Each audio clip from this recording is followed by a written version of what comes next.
Being married to a car guy. That is, can be challenging. Very expensive college town, completely irresponsible, just outrageous and ridiculous. Price is like $1,000. I'm like, okay, I'm just gonna pretend to be interested in this shit. I'm like, okay, cool, that's cute, you know, and I like walk away. Yeah, cool.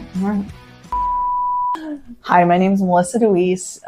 Today I want to share some insights that I've had recently and over my life. I'm turning 40 this year, so I've really been reflecting on a couple of things and want to share them with you. Hopefully you find them useful. Please hit the like button down below if you want to hear more videos like this. And let's get into it. So again, my name's Melissa DeWeese. I'm married to Rick DeWeese. And my maiden name was Vang, which is actually Danish. There's a little town in California called Solvang, and that's where my grandparents came as refuge. It's a lot warmer than Denmark, I guess. So, but there's a lot of Danes over there. It means Sun Valley. So Vang means valley in Danish. My first quarrel or issue with this happened when we were living in Santa Barbara. It's a very expensive college town. We were just starting out in our careers and our rent was $1,200, something like that. And I believe it was the year 2000. And it was a studio apartment. I mean, it was very small. It was less than 1,000 square feet. I think it was like 800 square feet apartment, right? And he wanted a RC car, a remote control car. We went into this hobby shop. He's like, hey, I want you to go to this hobby shop with me. And I'm thinking, oh, he's going to build like a cute little model car like those old guys do, whatever, get one of those and tinker. I don't care. So I'm looking around and I'm looking at all the model planes. I'm like, okay, I'm just going to pretend to be interested in this shit. And he's over at the counter with the glass and he's looking at this thing. He's like, hey, come here. I'm like, all right. So I go over and it's a Traxxas truck, whatever, 8th scale, 18th scale. I don't know. It's like a 16th or an 8th. I don't think it's 8th scale. I think 8th scale is pretty big. The 16th scale, I think is what it's called, you know, where it's a 16th of the size of a real car, right? But it's got an engine and this remote, like it's a real engine. It's like one little cylinder engine.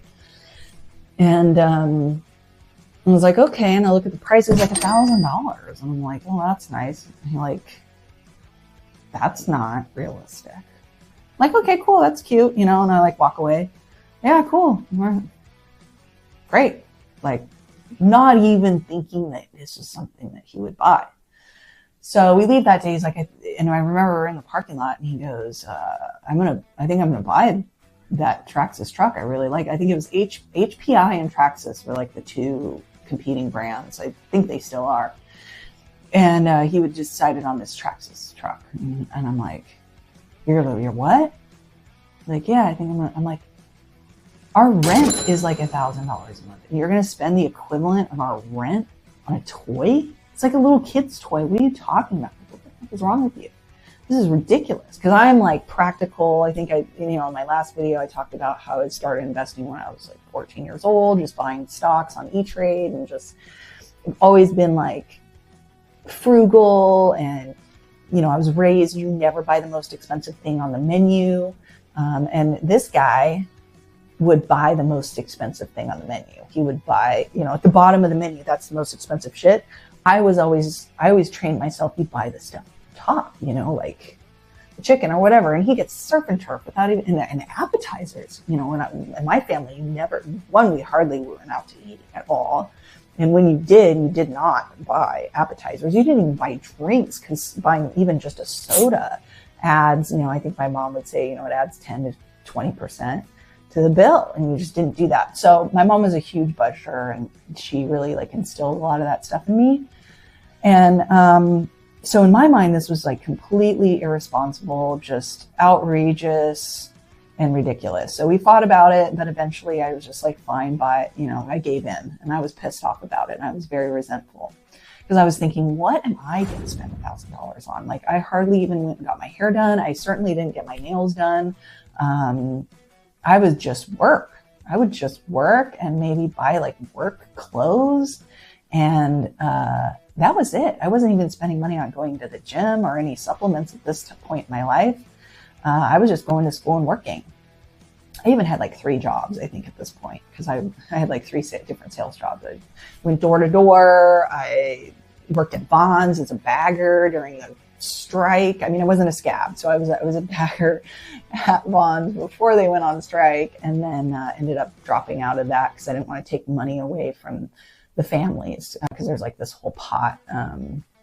Anyway, it was a union job, and I didn't want to take any money away from other people because they were getting to the point in that negotiation where if people like me kept drawing money out of this pool of money, they'd have to cut money to the people that had been there longer, so this whole thing. So anyway, I always had like 2-3 jobs. So I think even 4 at one point.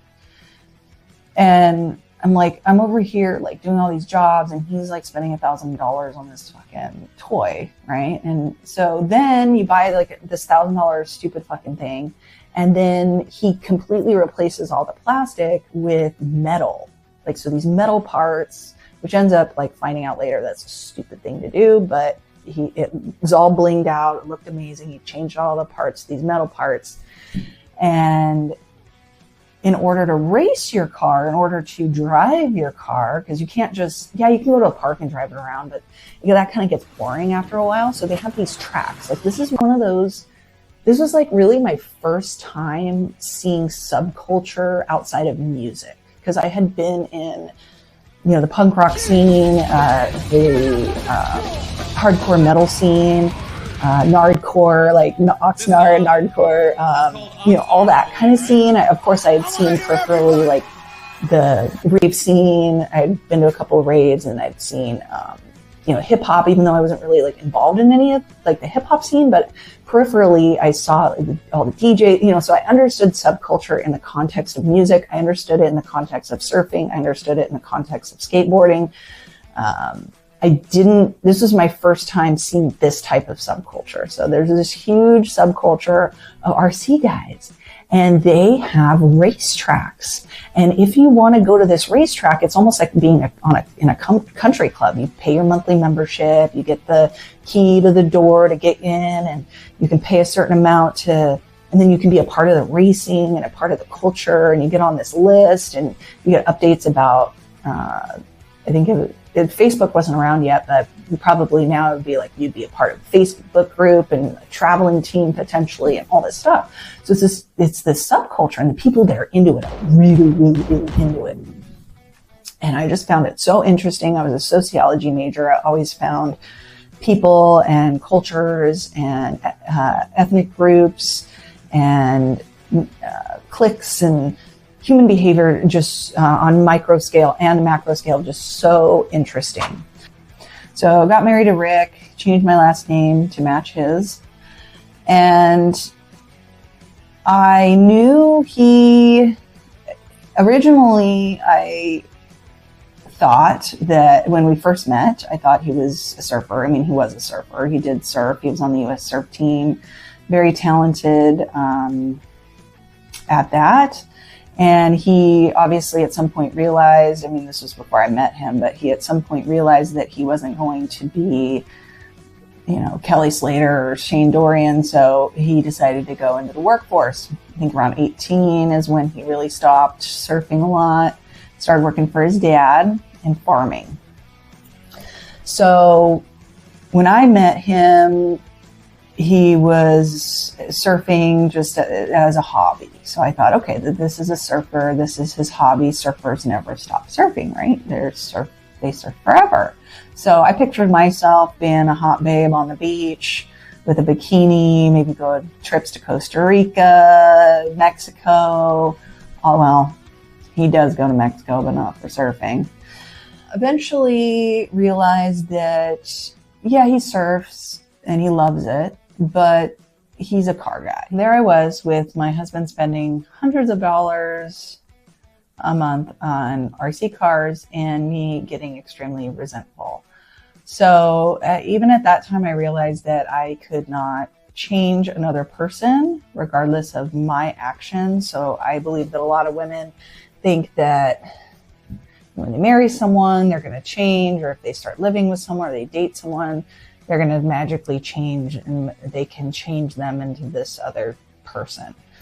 So luckily at that point, I just decided if he can't beat him, join him. So I'm like, well, if he's spending all this money, I don't know how much, how I'm going to spend as much money as him on something. Although I'm sure I could have figured it out. I just thought, if I can't beat him, join him. So if he thinks this is so great, me sitting here watching him is not bringing me any joy. So maybe if I try it and I do it too, I'll have fun. So I said, hey, I want to buy this truggy. This truggy had just come out. I thought it was pretty badass looking. And I'm like, I wonder if my shit would be faster than his shit. So I did it, and then I raced, and I even got interviewed on the local news because I was the only girl doing it at the time. So I did that. And then I realized, okay, this just doubled our expenses and this is just crazy. And I thought, and then he went to go sell one of his cars, and we literally got 10 to 20 cents on the dollar. So you buy something for $1,000, you sell it for $200. I'm like, what? That's crazy. It's so bad. It's such a bad, inefficient use of money.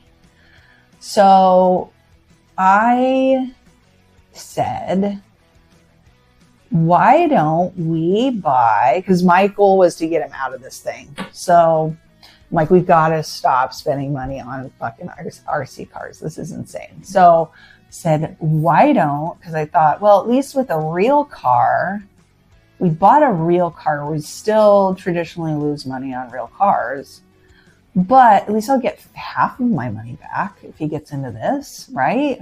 And if we choose the right car, maybe we break even, So I said, you know what my dream is? My dream is to have a hot rod and drive it around and go to car shows, and that would be so cool. What do you think? Isn't that so cool? I was kind of acting a little bit because in my mind it was better than what I was doing, right? I've always loved cars. I've always liked cars. I've always been interested in all the different types of cars. But I'm not in love with it like he is, right? I just admire them. But in my mind, I ideally would want one, not an RC car. I'd rather have a real car. So I wasn't acting in that way, but I hammed it up a little bit and I made the timing right. And I was a little bit manipulative, but it worked. So he's like, really? You would want like a hot rod or something? I'm like, yeah, that would be so cool. But you know what sucks? Is we would have to sell and not do the RC car thing anymore, we can't do both. We can afford probably is we would be able to afford it if we stopped doing that, and put that money towards a hot rod or something. So I convinced him to look at hot rods, and he quickly found one. And we bought it on eBay, sight unseen. It was delivered at night, which is not always a good omen. It's always, there's a saying that you never buy a car at night or in the dark. And there's been several times where we've done that. And this was one of them, and it was delivered, and we just got it. I think we spent 10 grand, 14, somewhere in there on it. And he took the keys and he threw them away. The welding was not up to par on this lowboy pickup truck. It was a 1936 Chevy lowboy pickup truck. And we redid it in our teeny tiny little garage in Santa Barbara. And we got the cops called on us a couple of times because of the noise, and our neighbors thought we were tweakers because we work at night, because we work during the day, and so we work on this thing at night. And I think it was done in a year and a half, something like that. And it had, by the end of it, it had fast bags on it. It had been chop channeled and sectioned.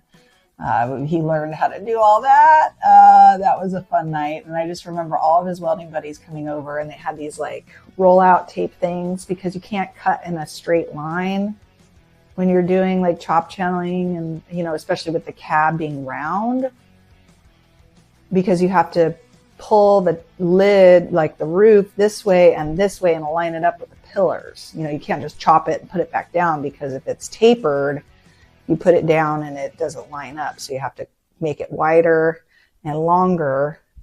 And anyway, I just remember everybody coming over and cutting shit, and then they left. You know, you think like, oh, your buddies are coming over to help you chop, channel, and section your hot rod. You think that they help you put it back together. But they didn't. So you put it all back together. And I was the parts runner. I would help with little things, you know, hold this, hold that. Learned a lot. And he completely rebuilt the frame. The old frame was non-existent. You know, he's a welder fabricator and worked in structural steel. So he built this frame. It was his first hot rod frame from scratch. Took it to a hot rod show. And I think we sold that one to a Harley dealer. He saw it and he just fell in love with it. And he said, I have to have that car. How much, you know, what's your price? And he named a price. And the guy said, okay. And, you know, my saying now is everything's for sale for the right price. So after that hot rod, we built another one called Bare Bones that we wanted to get married in. Our whole wedding was like a metal theme, metal color theme, and it was built around bare bones. And because of the financial crisis in that time, we ended up selling it prior to our wedding, which of course we thought about. And after that car, our interest, or his interest, shifted. He got into sand cars. We had gone to Glamis with some friends that were a lot better off than we were financially, and we went in their toy hauler and went on quads all over Glamis. And then we got our first ride in a sand car up Oldsmobile Hill. And that was incredible. We both absolutely loved it. And he's like, I don't care what I have to do. I'm going to get one of these things. Like, this is amazing. So he bought the shitty sand car and ended up redoing it. And then we learned a lot about sand cars along the way, and which builders were good and what not to get as far as design goes for off-roading. And we ended up with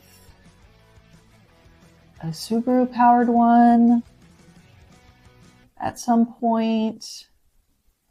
And I mean, it just is also blurry because for those of you that don't know Rick, he goes through cars like every 6 months at least. So we've had a lot of cars together. So it's all kind of a blur. I mean, we had a quad, like a jumping quad for a while. And then we got a sand car. And then that one I don't think lasted very long. And then we ended up getting this, I think it was a Subaru powered one, because I remember it had like a boost dial on the back that he would mess with when we did like the drag racing section and Pismo. Then, let's see, RC cars and hot rod. And then not really sure about the sequence of events regarding sand cars, but I do remember we had taken the hot rod to Primer Nationals and in San Luis Obispo. He was in Primer Nationals in San Luis Obispo that year. And we left the car there to go to Pismo and play in the sand car. And I think at that point, Rick realized that his heart was not in the hot rod game and decided to go all in on off-roading. Continued down the sand car path, and then he started working offshore, and he got into pre-runners and chase trucks. So really kind of maybe merging the hot rod and the sand car thing. Because I remember us having a hard time with affording, a full-blown sand car, the sand car that we wanted. And then you have to have the diesel truck. What ends up happening with off-roading and RVing is you have to buy the toy hauler. And then in order to have a toy hauler to go camping, to play off-road, you have to have a diesel truck. And then obviously you have to have the toys to put in the toy hauler, right? So those are three big expenses. And, your car insurance goes up because now you have an RV or a toy hauler. You have three extra things, right? You have a trailer, you have a diesel truck, and, the toy or the toys.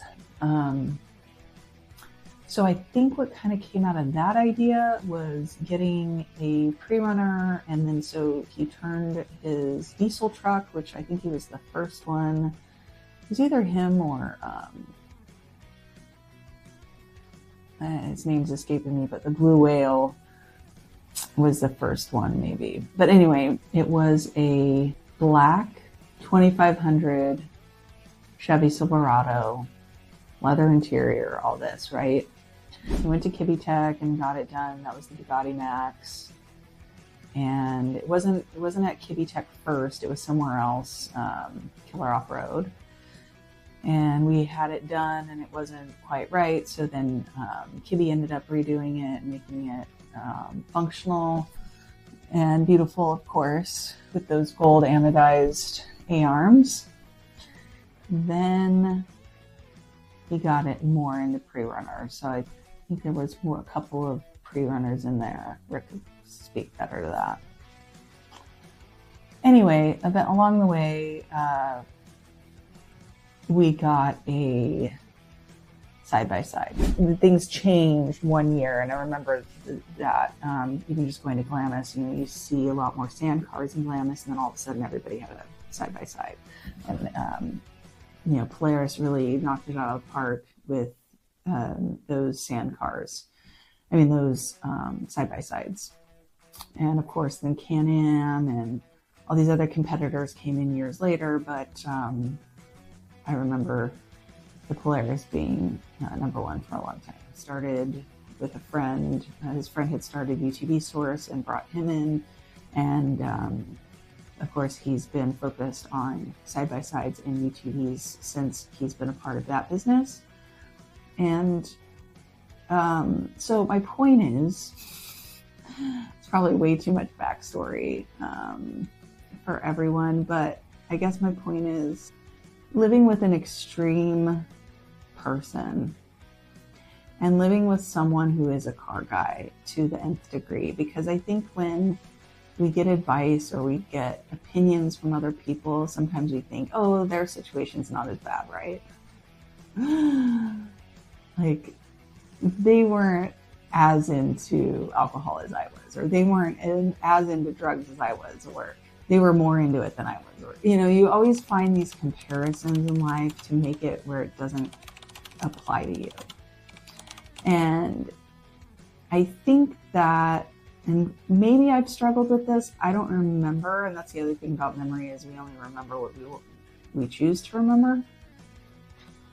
But I didn't choose to remember trying to change him or trying to make him not a car guy. And I do recall observing other women getting very frustrated with their significant others, their boyfriends or their spouses, for being a car guy or for spending so much money. And I guess I can relate to that during the RC car phase. When we went through the RC car phase, I obviously never tried to change him. Of course, I did try to propose a more financially viable option. Other than RC cars, that was really my motivation, was to make sure that we could continue to progress financially and still him be able to have his thing, because I think we all need our things in life, and I think we all need to do things that are more interesting, and I want to certainly be a more interesting person and have experiences. I don't want to do the same thing all the time, I like to have these stories. I like to have these experiences. I like the extreme things in life.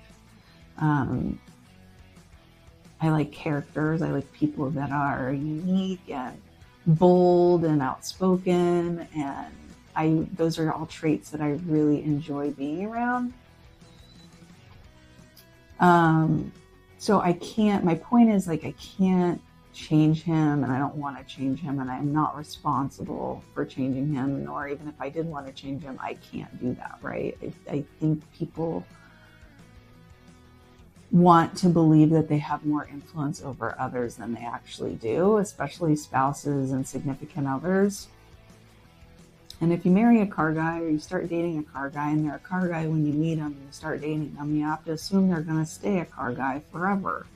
And if you can't live with that, then, there's the door. You have other options. You don't have to stay with this person if that's something that you choose to let bother you. And yes, it is a choice. You can choose how you want to live. We can choose how we want to think and how we want to feel about things.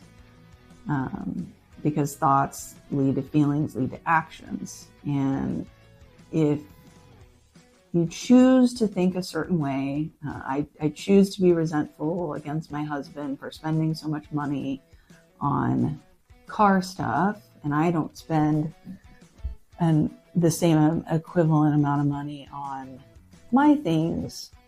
I can choose to be resentful about that in the way I frame it in my mind. And the way that I choose to frame it is that it's his life. Even though we're married and we share certain things, he is his own person. He has his own life. He is able to go off and spend money, our money, his money, a certain amount of money on certain things. Now, when the conflict comes into play is when things go outside of what we have arranged. So when this all started, he had a fund basically for flipping cars. And the idea was that, hey, you stick inside of this fund, the savings account, if you will, and you continue to flip. If you do good, then you take the profit and you buy the next car. You can kind of up the next car. So it's almost like its own little side business. But he's always constantly reinvesting, so it's not like he made any money, but it was just, that was a way for us to not have it impact our finances. And then also for him to see, oh, I broke even, or I lost $1,000, or I gained a couple thousand over this. And so it was very reinforcing for him to have that freedom and to have that fund that he could do. And to me, it looked like, well, he's doing all the work. So of course, why would I feel entitled to benefit off of all of him busting his ass? Because a lot of these cars, he doesn't even get paid minimum wage. Like I remember breaking it down for him because I was trying to talk him out of doing another hot rod. I said, he's like, but I made, 10 grand or whatever it was, or 20 grand, or whatever it was. And I'm like, yeah, but let's think about this. How many hours did you spend? I added up all the expenses. I said, okay, yes, you came out, I forget what it was again, like $15,000, $20,000. Great. That's awesome. That's cash.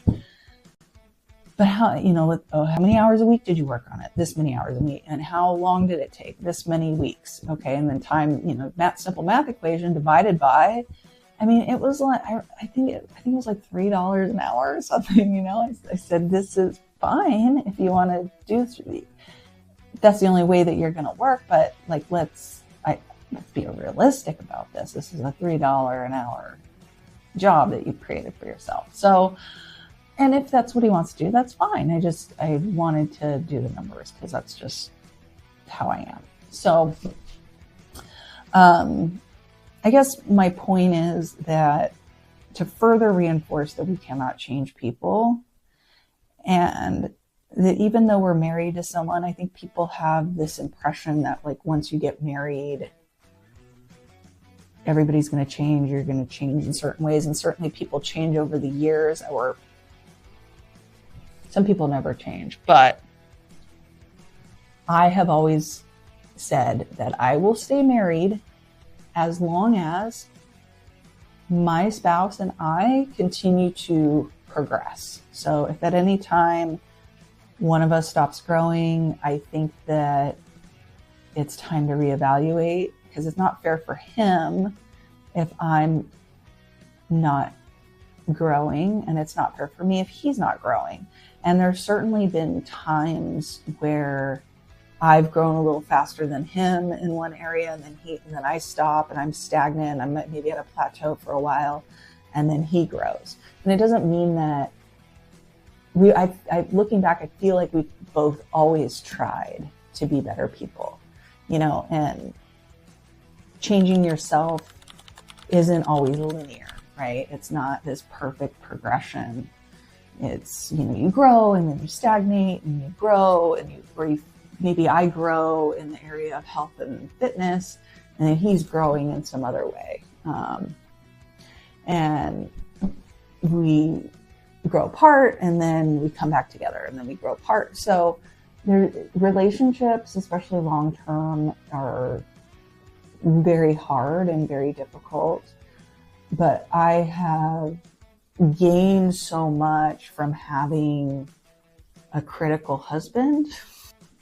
He's very critical and honest, and I believe that he has grown, I'll let him speak for himself, from me mirroring back to him and reflecting back to him, giving him feedback as well. So we've been able to grow selfishly as individual units, as sanctioned beings, as separate people, by being together. And I don't know that I would have grown as fast if I would have been single. So those are the benefits. That's the benefit that I get from being married, is that it's a person that holds me accountable and helps me grow in a independent way. So he's obviously not trying to control my growth. I'm not trying to control his growth. We're trying not to be codependent. I see a lot of people be codependent on each other and very enmeshed. And I don't want to be that. I don't like that. I understand people like that. That's fine. That's the way that you run your relationship. Every relationship is different. That's the way that I choose to run my relationship, is we're very independent. And I think that some people think I'm nuts. He goes off and he's gone a lot. Like this month, I think he's gone more days than he's home. And that's fine with me. I am okay. I am good by myself, and we're good together. So I like it when he's here to help me if my car breaks down or something like that. There's certain tasks that we have responsibility for. One of the big fights, I guess, or I don't know if it's fights, but one of the very important things that we set out, because when you start living together, you have to figure out how to be good roommates. And there were certain tasks that I was responsible for. And it's like, I don't care how you get these things done, but these are your tasks. And I don't care how he gets these things done, but those are his tasks. And I think we divided it like inside outside. Like he takes care of the outside. He sprays off the driveway and cleans, make sure everything's clean outside, and the cushions and the furniture and rolling the trash in and out from the curb, and the leaves and trimming the bushes. And if he wants to hire someone to do it too, that's fine. There's times in our lives where he's managed the pool, and there's times where he hasn't. There's times where he's mowed the lawn. There's times where he's hired that out. I look at that as his responsibility to dictate. And then me, I'm inside the house. So I do, the vacuuming and the mopping and cleaning the bathrooms and the dishes. And if I want a maid, then I take care of that. And I hire that person if I want somebody to come over and clean the house. So, and he doesn't dictate over what that is and what that looks like and when she comes. And, I manage that part. So I think when you are married too, if you're living together, then you have to kind of figure out those as well. So marriage is complicated. You not only have to figure out how to have a working relationship because you're managing a household together, and sometimes businesses and investments and things like that. And then you also have to figure out how you're going to parent together if you have kids. And then you also have to figure out how you're going to be roommates and what a good roommate is and what that looks, who's taking the trash out, who's responsible for what, who's paying the bills. I mean, he pays all the bills. He sits down and writes them all out. I'm kind of like I double check, I balance things and make sure that it all evens out, and double checks the work, but I don't sit down and write them all out. So he does that. And we've delegated those, or we've split those tasks as evenly, I think, as we can over the years. And that's been, and as long as we're good roommates and we're figuring out the basics of the finances, everything else is pretty easy. A lot of the problems that we've had is when we've both been stressed out about money or work or something like that. And it's been wonderful being on the other side of that. Not to say it's not ever going to happen again, but we've certainly been through some things together that helped us both grow. And so we kind of have similar perspectives and similar understandings of, oh shit, we ain't doing that. We're not doing that again, And he respects how I make decisions, and I respect how he makes decisions. And then we come together and try to make a decision together. Anyway, that's the video. That's where I'm going to leave it. Hopefully you got something out of that, whether you're married or thinking about married or trying to get an opinion on whether or not you want to get married, what that looks like. And thank you for hanging out to the end. Like the video, and I will see you next time.